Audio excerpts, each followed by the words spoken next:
कहा जाता है और दूसरी समांतर क्रम में संयोजन, अंग्रेजी में इसे पैरेलल कॉम्बिनेशन कहा जाता है।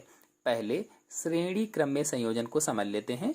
तो श्रेणी क्रम संयोजन में प्रतिरोधों को इस प्रकार से जोड़ा जाता है कि प्रत्येक प्रतिरोध का दूसरा सिरा अगले वाले प्रतिरोध के पहले सिरे से जुड़ा हो।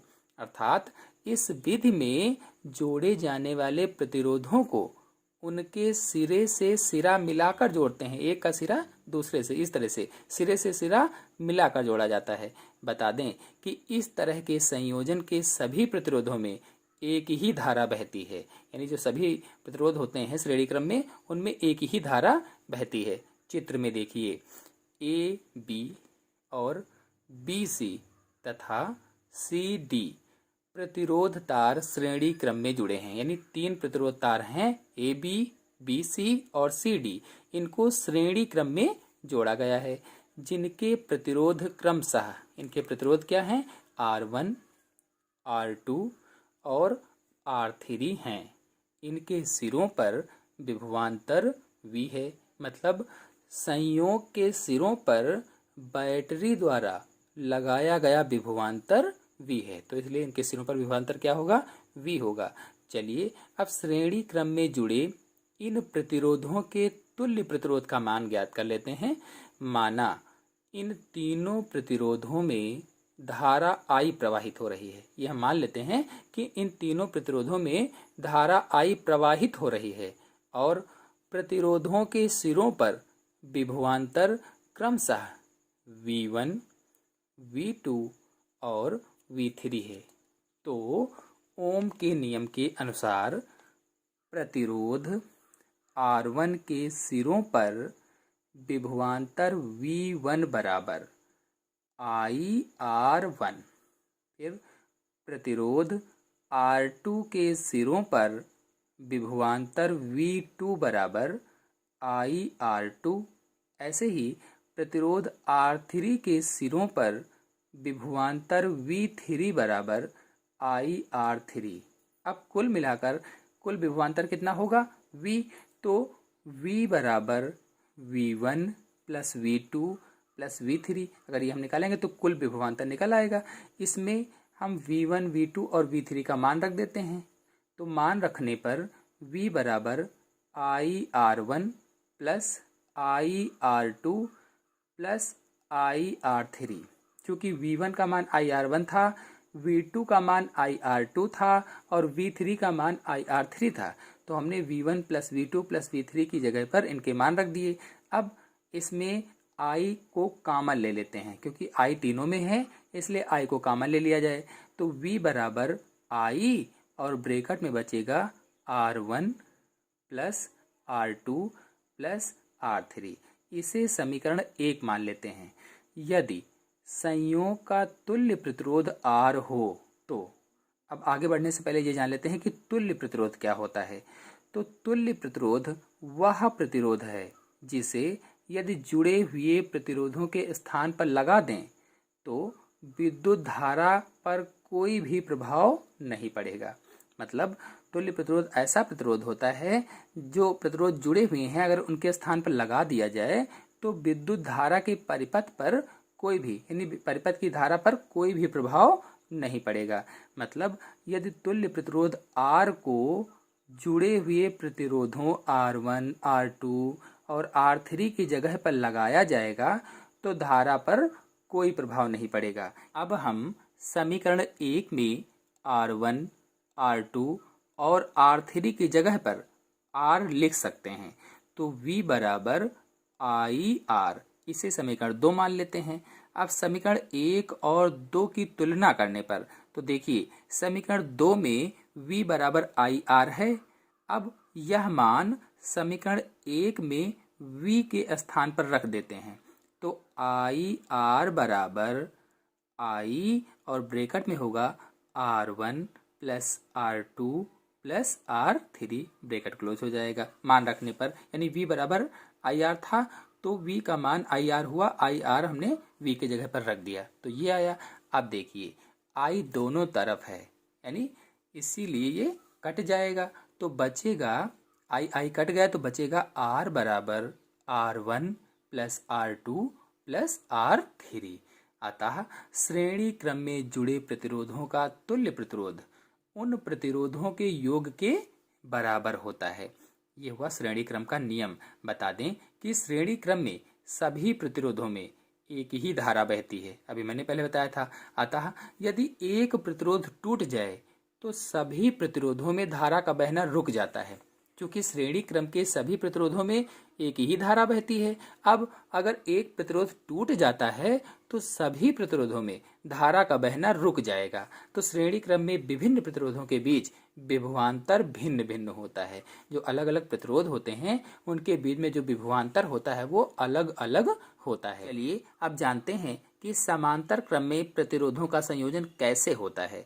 तो समांतर क्रम वाली विधि में जोड़े जाने वाले सभी प्रतिरोधों के एक ओर के सिरों को एक बिंदु पर, यानी एक ओर के सभी प्रतिरोधों के सिरों को एक बिंदु पर और दूसरी ओर के सिरों को दूसरे बिंदु पर जोड़ा जाता है। जैसा कि आप लोग चित्र में देख रहे हैं, समांतर क्रम संयोजन में प्रत्येक प्रतिरोध R1, R2, R3 को निश्चित बिंदुओं A और B के बीच में जोड़ा गया है और इन दोनों बिंदुओं के बीच में सेल जोड़ दिया गया है। समांतर क्रम संयोजन में सभी प्रतिरोधों के सिरों के बीच एक ही विभवांतर होता है, मतलब प्रत्येक प्रतिरोध पर विभवांतर V एक समान होता है। चित्र के अनुसार बिंदु A और बिंदु B के बीच तीन प्रतिरोध R1, R2 और R3 समांतर क्रम में जुड़े हैं और बैटरी या सेल द्वारा दी गई विद्युत धारा I है।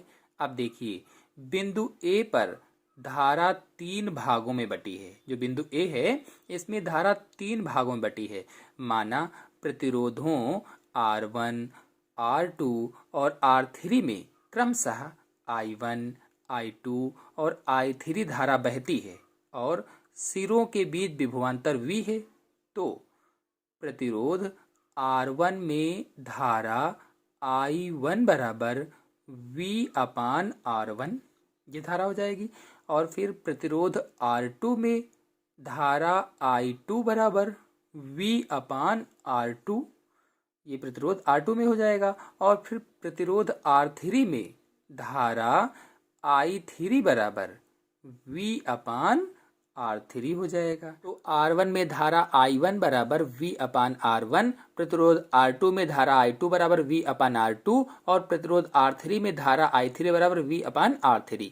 तो बैटरी से प्राप्त कुल धारा I बराबर I1 plus I2 plus I3। अगर बैटरी से प्राप्त कुल धारा को देखा जाए तो कितना होगा? I बराबर I1 plus I2 plus I3 में I1, I2 और I3 के मान अब लिख देते हैं। तो I1 का मान V अपान R1 है, I2 का मान V अपान R2 है और I3 का मान V अपान R3 है। तो इसमें मान रखने पर क्या होगा? I बराबर V अपान R1 प्लस V अपान R2 प्लस V अपान R3। अब V को कॉमन ले लेते हैं क्योंकि तीनों में V है तो V कॉमन आ जाएगा। तो I बराबर V और ब्रैकेट के अंदर 1 upon R1 plus 1 upon R2 plus 1 upon R3, ये ब्रैकेट के अंदर 1 अपान R1, 1 अपान R2 और 1 अपान R3 हो जाएगा। अब V को बराबर के इस तरफ ले आते हैं, जो बराबर है इसके इस तरफ V को ले आते हैं तो I अपान V हो जाएगा। I अपान V बराबर 1 upon R1 plus 1 upon R2 plus 1 upon R3। इसे समीकरण 1 मान लेते हैं। यदि संयोजन का तुल्य प्रतिरोध R हो तो ओम के नियम के अनुसार V बराबर IR, मतलब संयोजन का जो तुल्य प्रतिरोध है वो R है तो ओम के नियम के अनुसार V बराबर IR। इसे समीकरण 2 मान लेते हैं। अब समीकरण 2 के इस मान को, किस मान को, यानी V बराबर IR को समीकरण 1 में रखने पर, तो 1 में रखने पर यानी कि V के जगह पर IR लिख देते हैं। तो I upon IR is equal to 1 upon R1 plus 1 upon R2 plus 1 upon R3।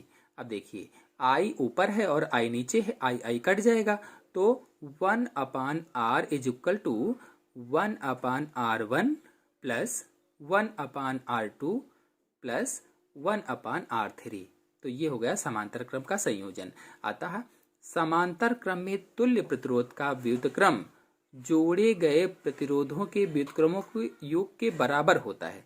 यानी समांतर क्रम में जो तुल्य प्रतिरोध होता है उसका जो व्युत्क्रम है जोड़े गए प्रतिरोधों के व्युत्क्रमों के योग के बराबर होता है। इसीलिए लिखा गया है कि 1/r बराबर 1/r1 plus 1/r2 plus 1/r3। तो समांतर क्रम में जुड़े विभिन्न प्रतिरोधों में भिन्न भिन्न धाराएं बहती हैं। जो समांतर क्रम में प्रतिरोध जुड़े होते हैं उसमें अलग अलग धाराएं बहती हैं। जो प्रतिरोध जितना बड़ा होता है, यानी जो प्रतिरोध जितना बड़ा है उसमें धारा उतनी ही कम बहती है। प्रतिरोध बड़ा तो धारा कम बहेगी, और यदि कोई प्रतिरोध टूट जाता है तो शेष प्रतिरोधों में धारा बहती रहती है। अब जो समांतर क्रम में है, अगर कोई एक प्रतिरोध टूट गया तब भी धारा बहती रहती है, जबकि श्रेणी क्रम में बहना बंद हो जाती थी। तो समांतर क्रम में जुड़े प्रतिरोध प्रत्येक प्रतिरोध के सिरों के बीच विभवांतर समान होता है। यानी समांतर क्रम में जो प्रतिरोध जुड़े होते हैं उनके प्रत्येक प्रतिरोध के बीच में जो विभवांतर होता है वो समान होता है।